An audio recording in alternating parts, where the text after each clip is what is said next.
السلام علیکم دوستو، آج پھر میں ایک نئے وظیفے کے ساتھ ایک نئے ورد کے ساتھ حاضر ہو گیا ہوں، لیکن ان سے پہلے آپ کو بتاتا چلوں کہ اگر آپ کا کوئی مسئلہ وغیرہ ہو، آپ کا کوئی کنفیوژن ہو تو کمنٹ میں ضرور پوچھ سکتے ہیں، ہم اس کا جواب دے دیں گے آپ کے لیے۔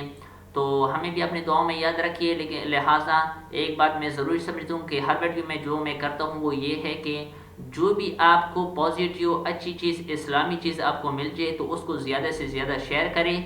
جب تک وہ انٹرنیٹ پر موجود ہوگا، خداوند عالم آپ کو ثواب اور اس کے جزا کو عطا فرمائے گا۔ تو آپ کوشش کریں کہ جو بھی اسلامی چینل ہوتے ہیں وہ سب کو آپ اوپر لے کے آئے، چونکہ آج کل آپ دیکھتے ہیں کہ جتنے بھی نیگیٹو جو چینل ہیں جو مسلمانوں کو تباہ و برباد کر دیتے ہیں اور اس کے گھر والوں کو اس سے اپنے آپ کو بچانے کے لیے، تو لہٰذا اس اسلامی چینلوں کو آپ